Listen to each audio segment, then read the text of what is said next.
देखिए 665 के आसपास शेयर ट्रेड कर रहा है और अभी भी एक बड़ी रफ्तार आने के बावजूद भी ये शेयर टूटने को तैयार नहीं है।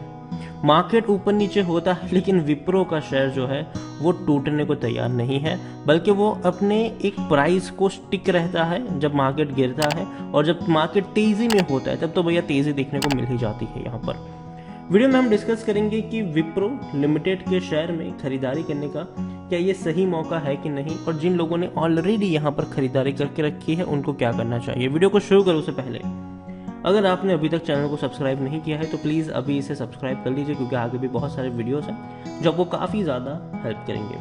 तो बात करते हैं विप्रो की। 665 रुपये का शेयर है और पिछले एक महीने में अगर देखें तो एक महीने में 8.5% का ग्रोथ आया है। आप देखिए बढ़िया रफ्तार है।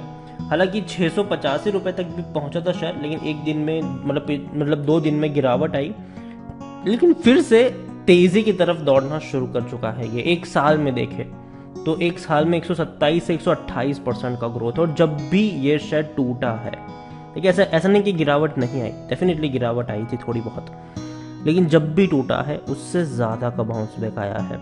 जब भी टूटा है उससे ज़्यादा का बाउंस बैक दिखाया, और ये स्ट्रेंथ है इस कंपनी की। और ये कंपनी जानी जाती है भैया अपने बोनस देने की वजह से, स्प्लिट होकर ज़्यादा से ज़्यादा शेयर्स देने की वजह से। अगर विप्रो का शेयर अब तक ना ही कभी स्प्लिट हुआ होता, ना ही कभी इसने बोनस दिया होता, तो आज इसकी एक शेयर की कीमत 16 से 17 करोड़ रुपए होती। एमआरएफ से कई ज़्यादा बड़ी। हम एमआरएफ को कहते हैं कि भैया बहुत महंगा शेयर है, क्योंकि एमआरएफ कभी स्प्लिट नहीं हुआ, ना ही उन्होंने कभी बोनस दिया, इसलिए एमआरएफ का शेयर आपको महंगा लग रहा है। लेकिन विप्रो ने भैया लोगों का कई ज़्यादा गुना पैसा बना कर दिया है, और ये खूबसूरती होती है ऐसे शेयर्स की और लॉन्ग टर्म के लिए शेयर में बने रहने की। यहाँ पर देखिए लार्ज कैप शेयर है, 3,65,000 करोड़ के आसपास का इसका मार्केट कैप है। एनएससी में देखें तो 35 लाख के अराउंड का इसका वॉल्यूम ट्रेड है। शेयर होल्डिंग की मैं बात करूँ तो 73.02% की होल्डिंग प्रमोटर के पास है, 9.83% की होल्डिंग एफआईएस, 1.90% की होल्डिंग म्यूचुअल फंड, 3.75% की होल्डिंग इंश्योरेंस कंपनी के पास है। देखिए डिविडेंड कोई खास पे नहीं करता है, ये मुश्किल से आपको 1 रुपये पर शेयर का डिविडेंड मिलेगा, वो भी सालाना।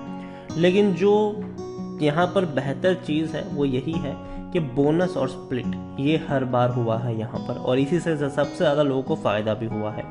विप्रो की जो लेटेस्ट अपडेट है वो यही कहते हैं कि 18 महीने बाद वर्क फ्रॉम होम ख़त्म हो चुका है, और विप्रो के जो एम्प्लॉयज़ हैं वो ऑफिस में आना शुरू हो चुके हैं। मंडे से ऑफिस इनके स्टार्ट हो चुके हैं, और कह सकते हैं कि भैया विप्रो शुरू हो चुका है, ये आप कह सकते हो।